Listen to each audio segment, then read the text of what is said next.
একটা অভিজাত্যে ভরা 5 star hotel, আর সেখানকার এক অলরাউন্ডার ম্যানেজার যার মূল কাজ হোটেল সামলানো না, বরং বড়লোক বুড়িদের পটানো। কিন্তু কাহিনী পেঁচালো তখনই হয় যখন 84 বছরের এক বড়লোক বুড়ি হঠাৎ মারা যায়, আর কোটি কোটি টাকার সম্পত্তি তার এই বয়ফ্রেন্ড ম্যানেজারকে লিখে দিয়ে যায়। ব্যাস, শুরু হয়ে গেল বুড়ির খেপা পরিবার, এক সাইকোপ্যাথ হিটম্যান, পুলিশ আর জেলের কয়েদিদের নিয়ে এক মহাকাব্যিক দৌড়াদৌড়ি। অদ্ভুত কালার কম্বিনেশন, পাগলাটে ক্যারেক্টার, আর প্রতিটা ফ্রেমে নিখুঁত ছবির মতো সাজানো, যা দেখলে আপনার মনে হবে আপনি কোনো সিনেমার ভেতরেই ঢুকে গেছেন। আজ আমরা কথা বলবো চারটি অস্কার জয়ী ওয়েস অ্যান্ডারসনের cult classic masterpiece the Grand Budapest Hotel নিয়ে। তো চলুন সোজা ঢুকে পড়ি এই অদ্ভুত হোটেলের ভেতরে। 1985 সালের কথা। এক তরুণী একটা স্মৃতিসৌধে গিয়ে একটা বই খোলা শুরু করে। বইটার নাম দ্য গ্র্যান্ড বুদাপেস্ট হোটেল। এরপর স্ক্রিনে দেখা যায় সেই বইয়ের লেখককে। 1985 সালের বয়স্ক লেখক আমাদের 1968 সালের একটা ঘটনার কথা বলতে শুরু করে। 1968 সালে এই লেখক আলপস পর্বতে একটা কাল্পনিক দেশ জুব্রকাতে অবস্থিত গ্র্যান্ড বুদাপেস্ট হোটেলে গিয়ে উঠেছিল।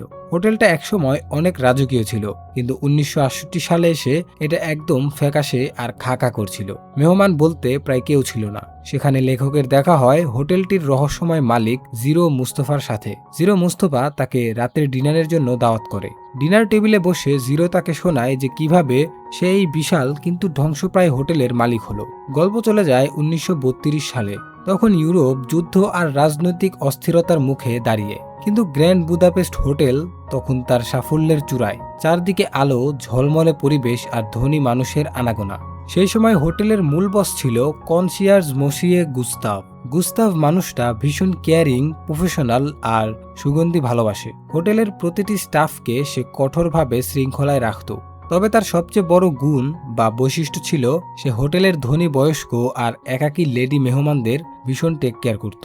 তাদের সাথে রোমান্টিক সম্পর্ক রাখত এবং তাদের মন জয় করে চলত। ঠিক এই সময়েই হোটেলে নতুন এক ছেলে কাজ শুরু করে। নাম তার জিরো। সে ছিল একজন অনাথ শরণার্থী। সে যুদ্ধ বিধ্বস্ত এলাকা থেকে পালিয়ে এসে হোটেলের লবি বয় হিসেবে যোগ দিয়েছে। গুস্তাভ জিরোকে নিজের শিষ্য বানিয়ে নেয়। তাকে শেখায় কিভাবে অতিথিদের সাথে কথা বলতে হয়, কিভাবে সার্ভিস দিতে হয়, আর কিভাবে সবসময় শান্ত থাকতে হয়। আস্তে আস্তে জিরো গুস্তাভের সবচেয়ে কাছের আর বিশ্বস্ত মানুষ হয়ে ওঠে। গুস্তাভের নিয়মিত অতিথিদের মধ্যে একজন ছিল 84 বছর বয়সী বৃদ্ধ ম্যাডাম ডি। ম্যাডাম ডি গুস্তাভকে অন্ধের মতো ভালোবাসতেন। তিনি হোটেলে প্রায় 19 বছর ধরে আসছিলেন। এবার হোটেল ছেড়ে নিজের প্রাসাদে ফিরে যাওয়ার সময় ম্যাডাম ডি ভীষণ ভয় পাচ্ছিলেন। তার মন বলছিল খারাপ কিছু একটা ঘটবে। তিনি গুস্তাভকে জড়িয়ে ধরে কান্না করেন এবং বারবার বলতে থাকেন তার সাথে যেতে। গুস্তাভ তাকে সান্ত্বনা দিয়ে বিদায় জানায়। এর ঠিক 19 দিন পর খবর আসে ম্যাডাম ডি রহস্যময়ভাবে মারা গেছেন। খবর শুনেই গুস্তাভ এক মুহূর্ত দেরি না করে জিরোকে সাথে নিয়ে ট্রেনে চেপে ম্যাডাম ডি এর প্রাসাদের উদ্দেশ্যে রওনা দেয়। ট্রেনে যাওয়ার সময় ফ্যাসিস্ট সেনারা তাদের আটকায়। জিরোর কাছে সঠিক কাগজপত্র না থাকায় সেনারা তাকে মারতে যায়, কিন্তু গুস্তাভ নিজের জীবন বাজি রেখে সেনাদের সাথে তর্ক করে এবং জিরোকে বাঁচায়। সেখানেই জিরো বুঝতে পারে গুস্তাভ শুধু একজন মালিক নয়, একজন সত্যিকারের অভিভাবক। তারা যখন ম্যাডাম ডি এর প্রাসাদে পৌঁছায় তখন চারদিকে থমথমে পরিবেশ। সেখানে এসে তারা দেখতে পায় ম্যাডাম ডি এর দুঃসম্পর্কের লোভী আর হিংসুটে ছেলে দ্রিমিশ অলরেডি উপস্থিত। দ্রিমিশ আর তার পরিবারের সবাই মায়ের বিপুল সম্পত্তি হাতিয়ে নেওয়ার জন্য অধীর আগ্রহে অপেক্ষা করছিল। কিন্তু ঝামেলা বাধে তখন, যখন তাদের পারিবারিক উকিল ভিলমোস ম্যাডাম ডি এর গোপন উইলের একটা অংশ পড়ে শোনায়। উইলে পরিষ্কার লেখা ছিল ম্যাডাম ডি তার পরিবারের সবচেয়ে মূল্যবান রেনসা যুগের পেন্টিং বয় উইথ অ্যাপেল গুস্তাভকে দিয়ে গেছেন। এই ঘোষণা শোনা মাত্রই প্রাসাদে হইচই পড়ে যায়।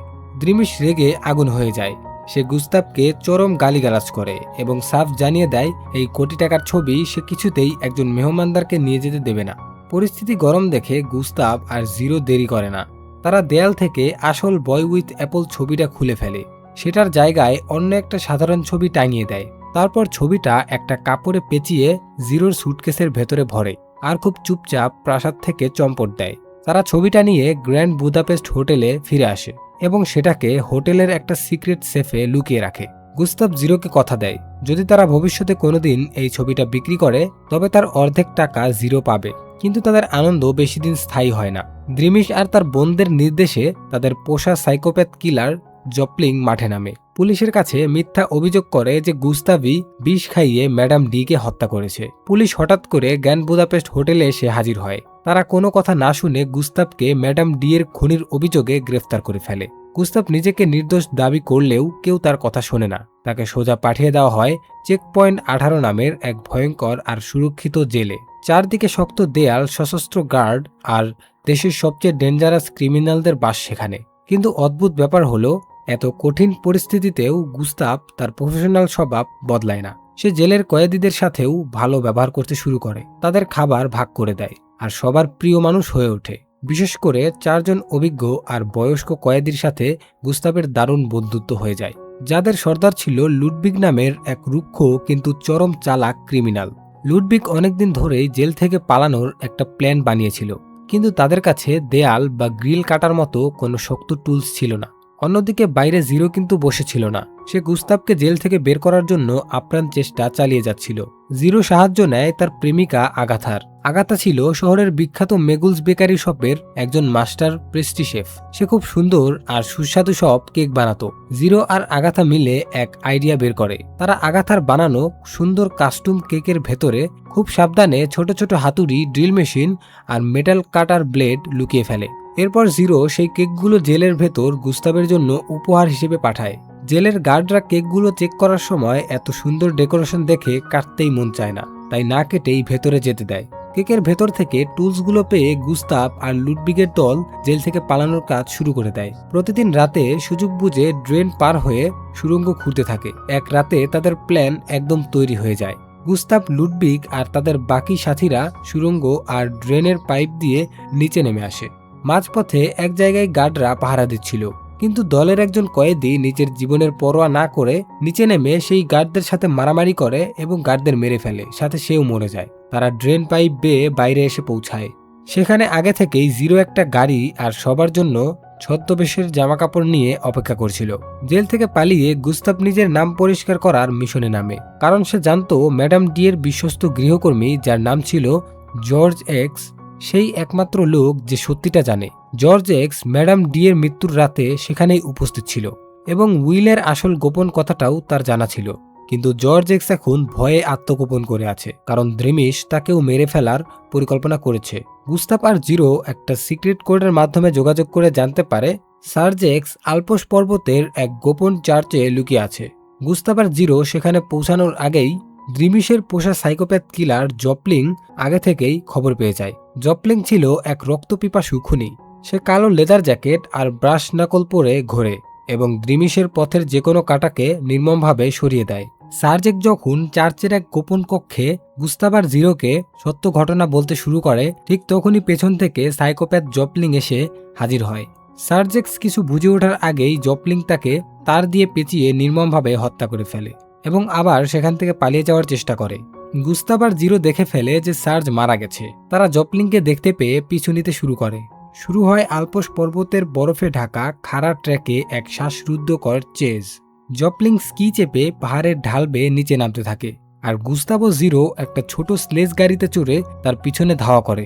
বরফের ওপর দিয়ে প্রচণ্ড গতিতে ছুটে চলার সময় একের পর এক ডেঞ্জারাস মোড় আসে। পাহাড়ের একমাত্র চূড়ায় একটা গভীর খাদ। কিনারায় গিয়ে জপলিং খুব সহজেই সেটা থেকে বেঁচে যায়, কিন্তু গুস্তাভ আর জিরো তাদের স্লেজকে সামলাতে পারে না। জিরো তো ছিটকে বরফের ভেতরে ঢুকে যায়, কিন্তু গুস্তাভ খাদের একমাত্র কিনায় ঝুলে থাকে। জপলিং গুস্তাভকে নিচে ফেলে দেওয়ার চেষ্টা করে। বরফে ফাটল ধরা কিনারায় ঝুলে থাকা গুস্তাভ মৃত্যুর মুখোমুখি দাঁড়িয়ে। ঠিক শেষ মুহূর্তে জিরো পেছন থেকে এসে এক সজোরে ধাক্কা মারে জপলিংকে। জপলিং সোজা বরফের শতফুট গভীর খাদে গিয়ে পড়ে যায়। এদিকে শহরের পরিস্থিতি আরো খারাপ হতে থাকে। শহর জুড়ে যুদ্ধ শুরু হয়ে গেছে, রাজনৈতিক অস্থিরতা তুঙ্গে। গুস্তাভ আর জিরো বুদাপেস্ট হোটেলে ফিরে আসার সিদ্ধান্ত নেয়, কারণ তারা খবর পায় যে দ্রিমিশ নিজেই পুলিশ আর ফ্যাসিবাদের সেনাদের নিয়ে হোটেলটা দখল করতে আসছে। তারা হোটেলে গোপনে ঢোকার চেষ্টা করে। আগাথাও তাদের সাহায্য করতে হোটেলে আসে, কারণ সে লুকিয়ে রাখা বয় উইথ অ্যাপেল ছবিটা নিয়ে আসতে চেয়েছিল। কিন্তু হঠাৎ করে হোটেলের লবিতে দ্রিমিশ আগাথার হাতে সেই পেন্টিংটি দেখতে পায় এবং তাকে ফলো করতে থাকে, কিন্তু আগাথা তার চোখ ফাঁকি দিয়ে পালিয়ে যায়।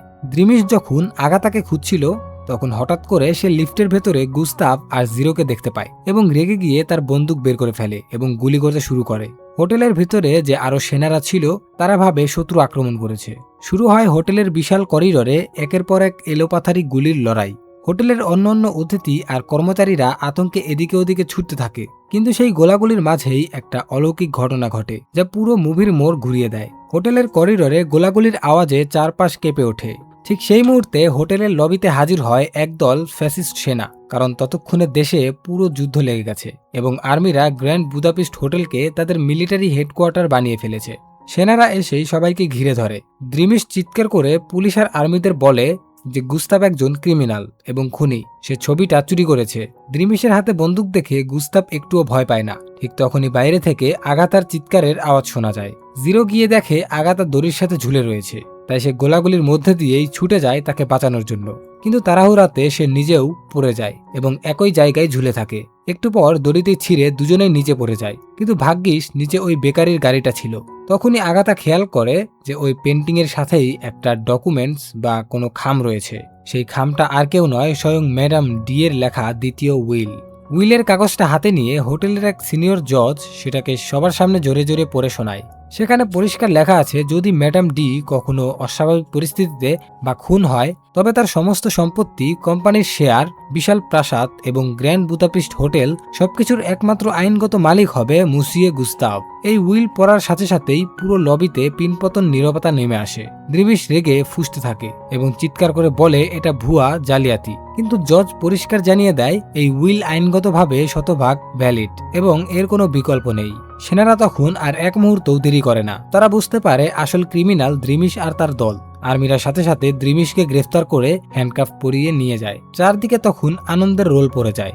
গুস্তাভ যে একজন খুনি নয় এবং সে সম্পূর্ণ নির্দোষ সেটা সবার সামনে প্রমাণিত হয়ে যায়। গ্র্যান্ড বুদাপেস্ট হোটেল এখন আইনগতভাবে গুস্তাভের হাতে চলে আসে। গুস্তাভ রাতারাতি দেশের সবচেয়ে ধনী এবং প্রভাবশালী ব্যক্তিদের মধ্যে একজন হয়ে ওঠে। কিন্তু গুস্তাভ একটুও লোভী মানুষ ছিল না। সে হোটেলের মালিক হওয়ার পর জিরোকে তার সমান পার্টনার বানিয়ে দেয়। শুধু তাই নয়, জিরো আর আগাতার দীর্ঘদিনের ভালোবাসা দেখে গুস্তাভ তাদের বিয়ের সমস্ত আয়োজন নিজের দায়িত্বে সম্পূর্ণ করে। হোটেলটি আবার আগের মতো জাঁকজমকপূর্ণ হয়ে ওঠে। ধনী মেহমানরা আবার আসতে শুরু করে। গুস্তাভ আবারও তার পুরনো স্টাইলে খেয়াল রাখতে শুরু করে, কিন্তু সেই সুখের দিনগুলো বেশি দিন স্থায়ী হয় না। ইউরোপ জুড়ে তখন দ্বিতীয় বিশ্বযুদ্ধের দামামা বেজে উঠেছে। ফ্যাসিবাদের কালো ছায়া পুরো দেশে ছড়িয়ে পড়েছে। কয়েক বছর পর 1935 সালে গুস্তাভ, জিরো আর আগাথা একটা ট্রেনে করে পাহাড়ি অঞ্চল দিয়ে কোথাও যাচ্ছিল। ট্রেনের কম্পার্টমেন্টে বসা অবস্থায় হঠাৎ করেই কিছু ফ্যাসিবাদের সেনা এসে পড়ে এবং তাদের ডকুমেন্টস চেক করতে শুরু করে। গুস্তাভ আর আগাতার পেপারস তো ঠিক ছিল, কিন্তু জিরোর কাছে সেই পুরনো ছেঁড়াফাটা কার্ডটি ছিল। তখন এক সেনা জিরোর ওপর চড়াও হয় এবং তাকে মারধর করতে শুরু করে। গুস্তাভ এটা সহ্য করতে পারে না। সে তার প্রফেশনাল মেজাজ হারিয়ে ফেলে এবং সেই সেনার ওপর চড়াও হয়ে তাকে ধাক্কা দেয়। পরিস্থিতি মুহূর্তের মধ্যেই নিয়ন্ত্রণের বাইরে চলে যায়। বাকি সৈন্যরা রাইফেল তাক করে। গুস্তাভ জিরোকে বাঁচাতে নিজে সামনে চলে আসে। সেনারা রেগে গিয়ে গুস্তাভকে গুলি করে মেরে ফেলে। বৃদ্ধ জিরো মোস্তফা 1968 সালের সেই টেবিলে বসে থাকা লেখককে জানায় গুস্তাভের মৃত্যুর পর সে ওই গ্র্যান্ড বুদাপেস্ট হোটেলের পুরো মালিকানা পায়, কিন্তু সে হোটেলটার আগের সেই জৌলস আর রাজকীয় ভাব বজায় রাখেনি।